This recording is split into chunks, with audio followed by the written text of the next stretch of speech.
In the winter of 1886, Nikola Tesla stood in a New York trench, digging earth for $2 a day. The man beside him saw only another laborer. No laboratori. No investors. No great machine humming under glass. Only mud, cold air, and a mind crowded with a vision almost no one believed in. How did a man who had already imagined a new electrical age end up almost erased before his life's work had even begun? Every legend was once unknown. This is the story of what came before Nikola Tesla. He was born on July 10, 1856, in the village of Smiljan, then part of the Austrian Empire, in what is now Croatia. His father, Milutin Tesla, was a Serbian Orthodox priest. His mother, Georgina, known as Duka, had no formal education, but she could invent household tools from memory and recite long Serbian epic poems. Tesla later credited her with the gift that shaped his life, the ability to see machines in his mind before they existed in metal. But childhood gave him more than imagination. It gave him a wound. When Tesla was still a boy, his older brother Dane died after a horse-riding accident. Accounts differ on the details, but the loss left a shadow over the family. Nikola grew up in the space left behind by a dead brother. What does that do to a child who is also told he is special? It makes genius feel less like a gift than a debt. As a student, Tesla was remarkable. At the Higher Real Gymnasium in Karlovac, he became fascinated by demonstrations of electricity. Sparks, magnets, invisible forces. They were hints that nature had a hidden language.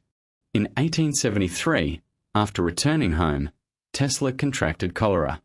He was bedridden for months and came close to death. His father had wanted him to enter the priesthood, but according to Tesla's later recollection, he promised that if Nikola survived, he could study engineering. He survived, and the promise changed his life. Tesla studied at the Polytechnic Institute in Graz, where he first encountered the Gram dynamo, a machine that could act as both generator and motor. The machine used direct current, and its commutator sparked and wore down. Tesla looked at it and imagined something cleaner. A motor without brushes. A motor driven by alternating current. A motor that could turn because the magnetic field itself seemed to rotate. But an idea seen clearly in one mind can still look impossible to everyone else. Tesla left Graz without a degree. He worked in Budapest and Paris, gaining practical experience in telephony and electrical engineering. By then, Thomas Edison had become a symbol of the modern age. To work for Edison was to stand near the center of the electrical world. In 1884, Tesla crossed the Atlantic and arrived in New York City. He had little money, letters of introduction, and a head full of designs. The city was smoky, crowded, and hungry for power. Edison's system used direct current. It could light buildings, but struggled over long distances. Tesla believed alternating current could travel farther and transform more easily between voltages. In his mind, AC was the key to lighting cities beyond the reach of a single power station. But Edison was building an empire on direct current. Why would an empire welcome the idea that might replace it? Tesla worked at the Edison Machine Works. He repaired equipment and tried to bring attention to his alternating current motor. According to Tesla's later account, he was promised a large bonus if he solved difficult engineering problems, then was told the promise had been a joke. Historians still debate parts of that story, because it comes largely from Tesla's own recollection. But the result is clear. Tesla left Edison after only months. He had come to America hoping to join the future. Instead, he walked away from the most famous inventor in the country with no real support for the machine inside his head. Then came the first real collapse. Tesla found backers and formed the Tesla Electric Light and Manufacturing Company. He filed patents. He expected the company to help him develop his larger electrical ideas. But his partners were interested mainly in lighting systems and business control. When they moved in another direction, Tesla lost his position and was left with little. The inventor of tomorrow became a day laborer. In 1886, he dug ditches. This was not symbolic poverty. It was physical, humiliating work. The engineer who had imagined a world-changing motor was now paid by the day to survive. What keeps a person from abandoning a dream at that point? For Tesla, it was the machine he could still see. In his mind, the motor worked. The currents rose and fell in sequence. The magnetic field turned without sparks, without brushes, without the old mechanical weakness. The world had not accepted it, but it had not disproved it either. In 1887, Tesla met Alfred S. Brown and Charles F. Peck, two men who recognized that patents could become power. They backed him and formed the Tesla Electric Company. At last, Tesla had a laboratory in Manhattan. There, at 89 Liberty Street, the vision became metal. He built his alternating current induction motor. In late 1887, Tesla filed major U.S. patents in polyphase alternating current motors and power transmission.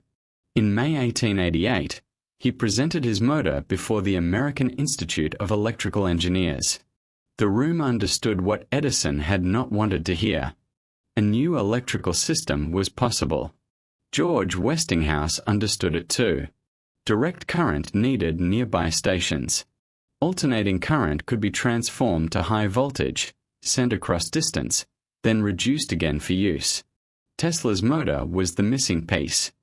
In 1888, Westinghouse licensed Tesla's patents for a substantial payment in cash and stock, along with royalties tied to electrical horsepower. For a moment, Tesla had crossed from failure into triumph. He was no longer the laborer in the trench. He was the inventor whose idea could power a nation. But triumph does not always arrive as peace. It often arrives as war. The war of the currents turned electricity into a public battlefield. Edison and his allies promoted direct current and attacked alternating current as dangerous. Demonstrations were staged to frighten the public, and the first electric chair became part of the propaganda battle around AC. Tesla had imagined elegant rotating fields. The market answered with fear, money, and spectacle. Westinghouse fought to survive financially while trying to build the AC system. Under pressure, he asked Tesla for relief from the royalty arrangement. Accounts describe Tesla agreeing to give up claims that could have made him extraordinarily wealthy. Whether viewed as loyalty, pride, or disastrous generosity, the choice mattered. Tesla helped save the company that could carry his system into the world. But he also walked away from a fortune. The world saw the victory in 1893 at the World's Columbian Exposition in Chicago. Westinghouse and Tesla helped illuminate the fair with alternating current. More than a display of light, it was a public verdict.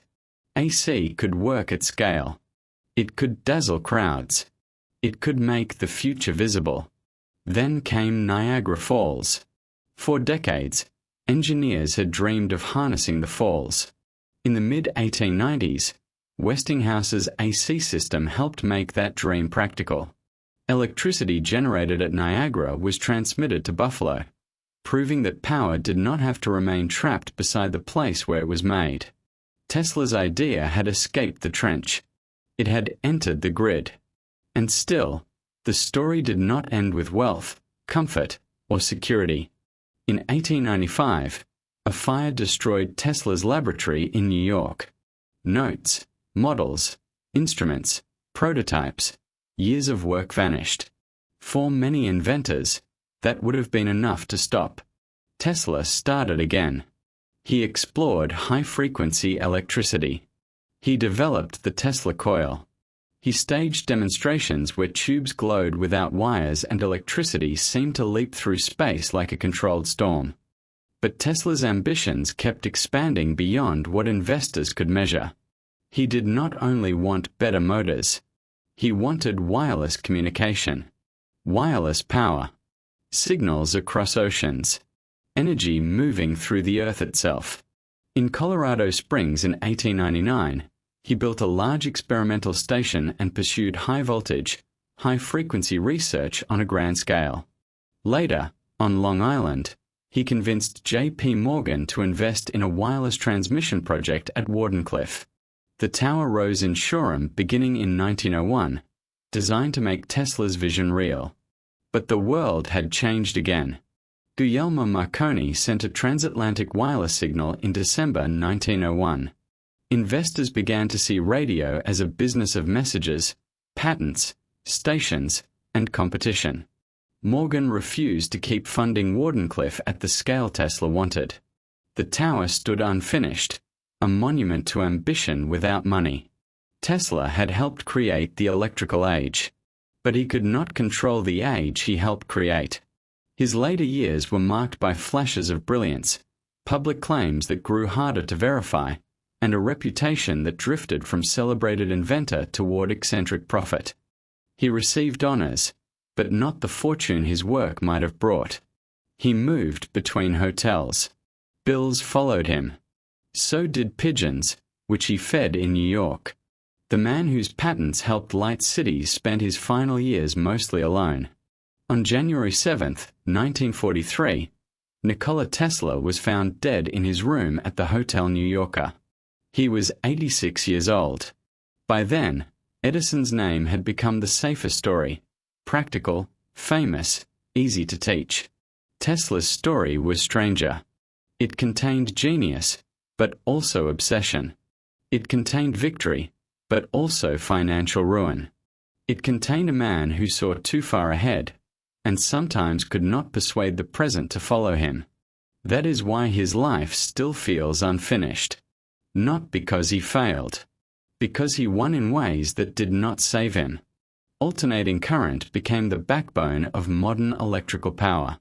Motors based on his principles entered factories, homes, cities, and machines across the world. Wireless technology, remote control, high-frequency experimentation, and the dream of global communication all carry traces of the future he imagined. But the cost was severe. Tesla lost companies. He lost credit. He lost contracts. He lost laboratories. He lost money that might have made him one of the richest inventors of his age. And finally, he lost the comfort of being fully understood while alive. The trench in New York was not the opposite of his legend. It was part of it. Because before the glowing fair, before Niagara, before the coils and towers and the name that would outlive him, Nikola Tesla was a man in the dirt, holding an invisible machine in his mind while the world passed by without seeing it. The world did not recognize the legend in that trench, because every legend was once unknown.